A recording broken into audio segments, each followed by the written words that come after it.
Hi, I'm Devin Hayes. And I'm Amanda Joyce. And today's topic is the AI race and why now is the time to optimize for Bing. And here's why you should care. The search landscape is changing as a result of the AI race, and this is your opportunity to get ahead of your competition. Welcome to Trade Secrets, where we demystify digital marketing to help contractors get the most bang for their marketing bucks. This is for you if you're a contractor looking for actionable marketing insights. Learn from home services industry experts to elevate your business through simplified marketing strategies. Let's dive into today's trade secret.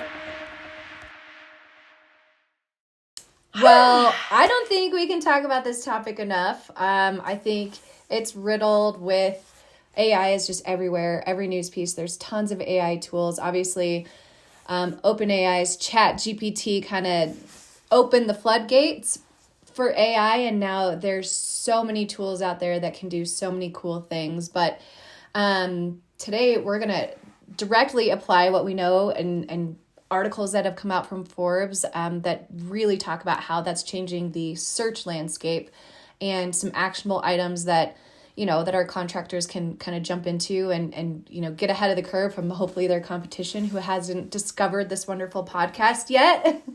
Exactly. This can be one of your kind of tricks of the trade, hopefully, that can really help you make yourself stand out. And it's not necessarily going to impact you like today, but as this continues to take off, we feel like if you really take these couple tips we're going to share with you guys today and work them into your marketing plan, that you're going to be really patting yourself on the back a year or so from now as this AI race continues to unfold.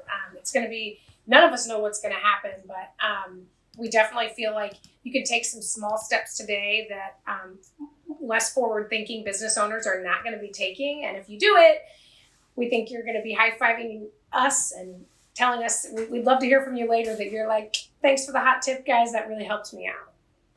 Yeah, and let's talk about like where the idea for this specific podcast came from. So you found this article, Amanda, and it's from Forbes, and we'll have it in the episode notes, but this is the headline. Google stock loses 57 billion amid Microsoft's AI lead, and reports it could be replaced by Bing on some smartphones. So get that. I mean, imagine that instead of having like Google or on your Samsung, if you're not an Apple person, your automatic, your search engine that's preloaded on your phone when you factory settings would be Bing, not Google. Yeah. And you think about what? Yeah. And you think about there's certain people, probably younger generations, that would just get in there and the first thing they do is just change it back to Google and move on. But there are so many people that will never give it a second thought, and whatever it comes preloaded with, they're going to use it. And talk about a shift that previously, even the last time we talked about this, we were talking about how they were just inching up on the market share. And it's like, we don't really know what the implications of this are, but we'll see. But something this big that's like the smartphones we all walk around with, if they can slowly start getting market share of these. I mean, I know obviously this is an Apple, but slowly but surely, if they can start being the search engine of choice on mobile, it's talk about a game changer. Yeah, and I think, and the reason they're going to do that is because, I mean, I know you mentioned younger generations, they might want to just go right back to Google, but now maybe we're the boomers and we would go back to Google, but the newer generations won't because it's integrated with ChatGPT on the Bing interface. So exactly. User behavior, search behavior, it's all changing. And this would be a massive change to, our little portable computers that we all carry around with us. But the bigger picture is, all right, say you've been focusing on SEO and search for, however long. Now what? We've always kind of neglected Bing. It was just I don't know. It just wasn't even a fraction of the market share of Google. And we've had clients focus specifically on Google business profile reviews. We've always ignored Yelp. Nobody likes Yelp, and thank God. All these updates, we still don't like Yelp. Yeah, we still don't care about Yelp. But Bing now it's all right. And we talked about this in a previous episode, and we freaking called this. I mean, Madame Cleo looked into the future, read the room. I saw it coming. So here it is. So now, if you're working with an agency or if you're not, we have some tips we're going to cover today, things that you can do yourself that are super easy. You don't have to be, an experienced SEO to do them, but it's going to really tremendously impact your business, and it's really easy, and it's things you probably already know how to do. So this is crazy, and that's where this is all coming from. So you can kind of understand why we're pushing this topic, the and method kind of to the bringing it madness. up again. Yeah, absolutely. Yeah. Because it's, it is one of those things that for a lot of business owners, when they talk about marketing, they want to just kind of like focus on the fire at hand. What do I need to be doing right now to like move the needle with my business and move on? But this is the kind of thing that, not to beat a dead horse here, but if you do just put a few things in place right now, while everybody else is scrambling to catch up, you will hopefully be really dominating in your local landscape for what matters most to your business, while your competitors, on the other hand, are kind of peeking over, trying to figure out what it was you did to establish that dominance. Maybe when suddenly they wake up from their sleep and realize a year from now that it has really started to take off.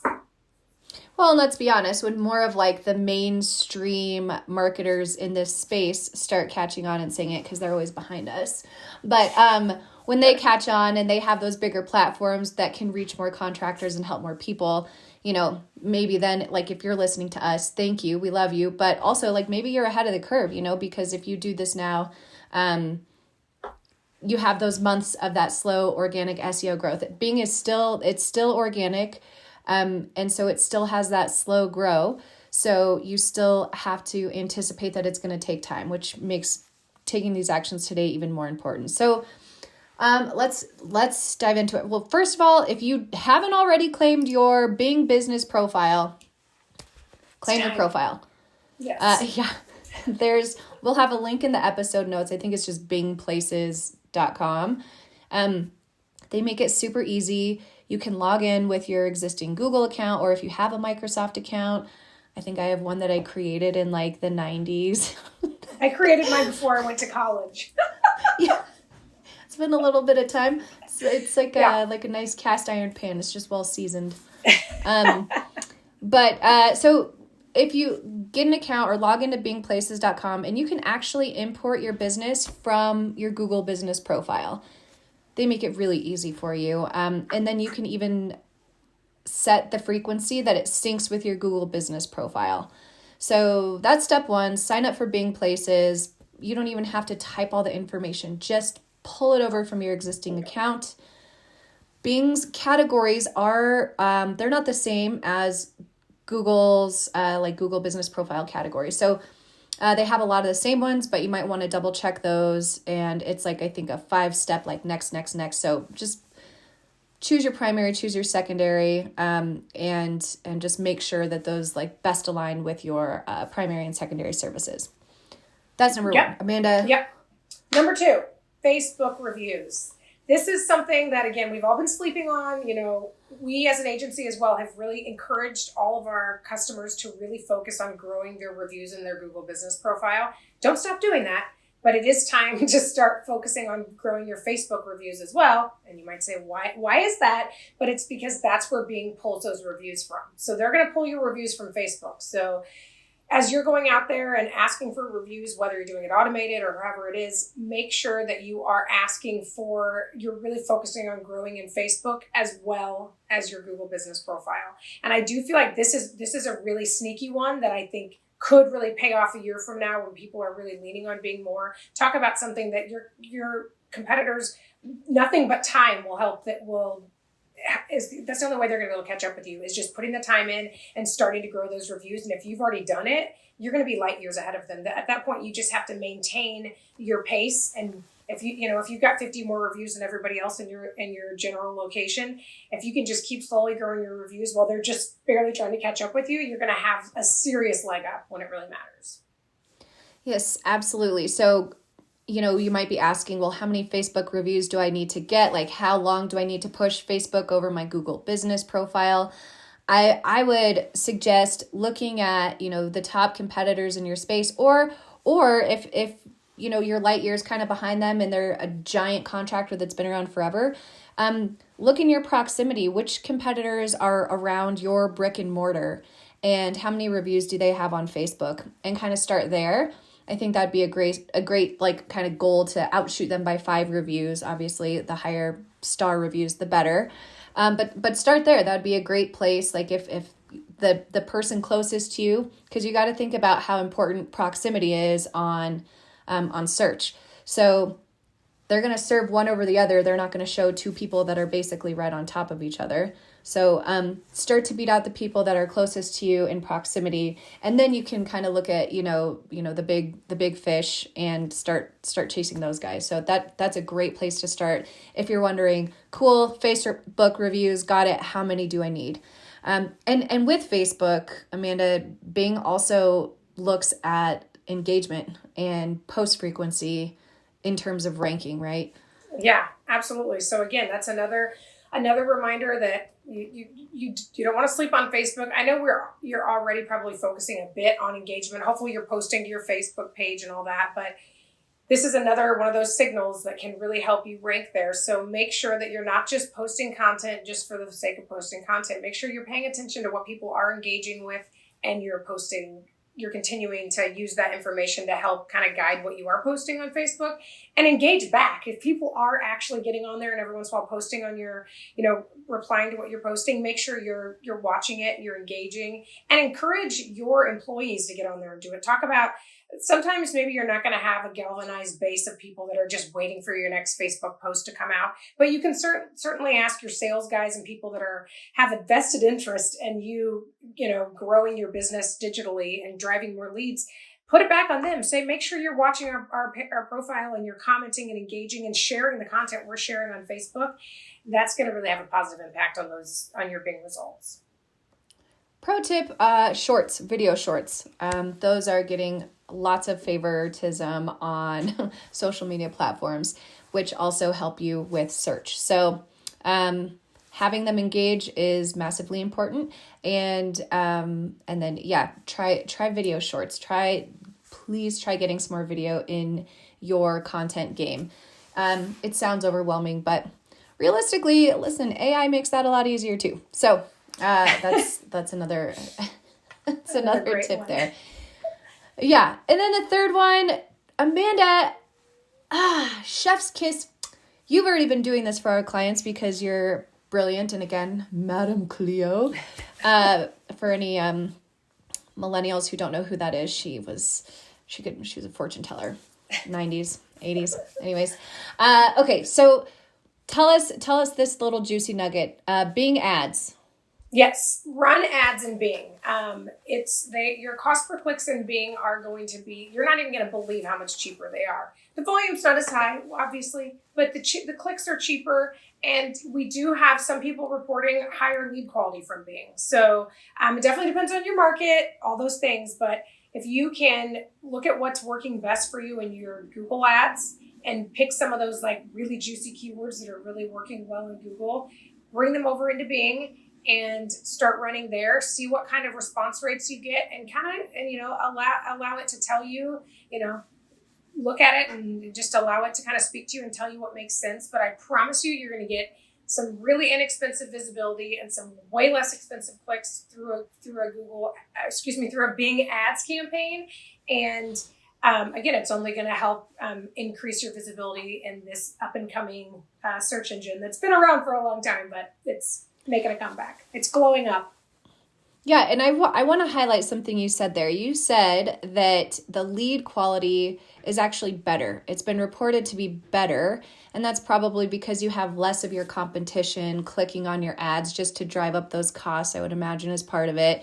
But that's something to really listen to, guys. Like, the quality of the leads in Bing ads is better on a lot of accounts than what you're getting from Google because of how saturated that is. And I feel like there's a lot of spying going on too. So there's a lot of clicks, empty, clicks with people who never had any intention of converting, no matter how great your landing page or offer was.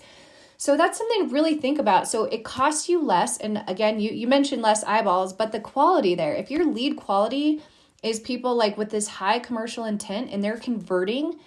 I mean, that's huge right there. So, tell your agency, Bing ads, I want to get it going. Exactly. Let's test it out. Yeah.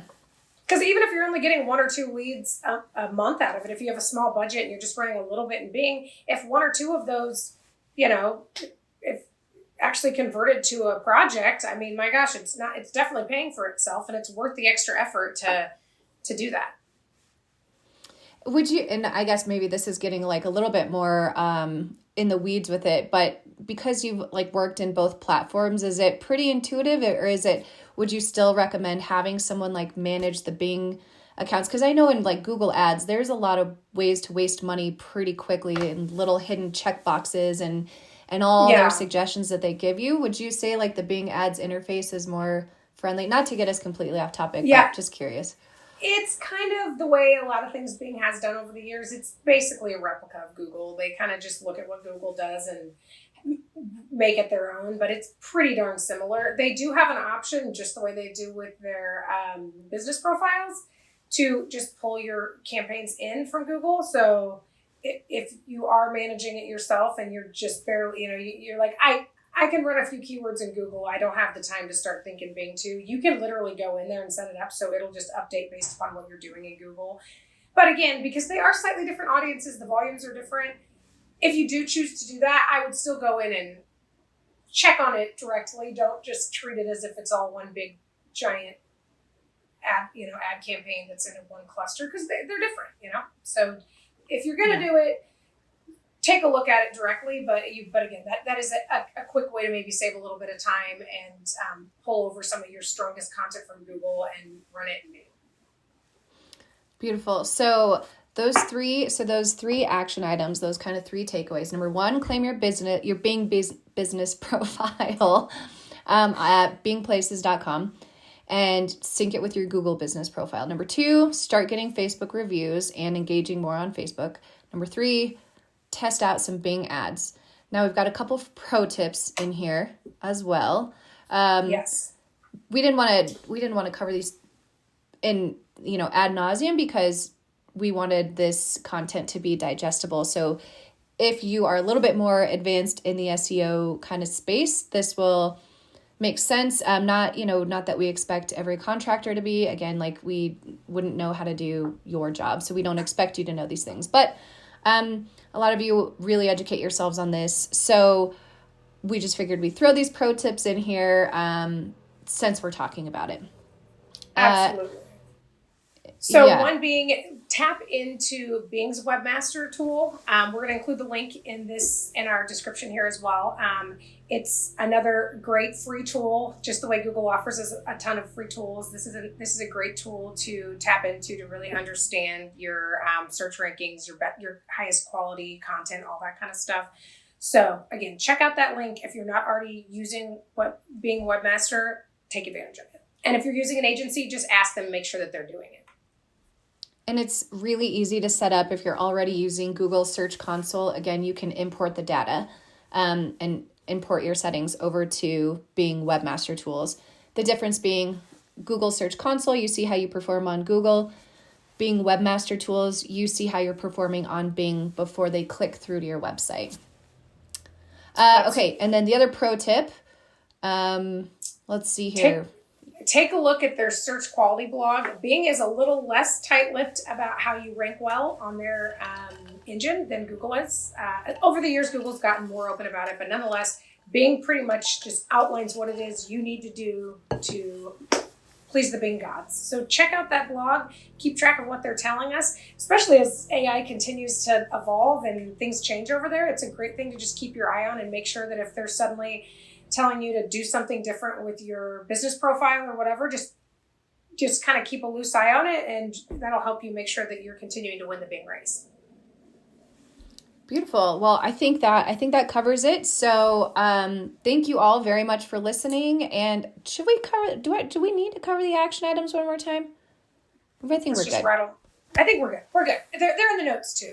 Go check them out. But we hope this is helpful. We hope this is digestible and easy things that you can, put into play right now, or tell whoever's managing your marketing to put into play. And we hope you will be high-fiving us later because we really do think it's going to pay off. According to our crystal ball. Yes. Thank you. That was today's trade secret. Thanks for listening. Did you find this helpful? We're just getting started. Subscribe and don't miss our next reveal. Until next time.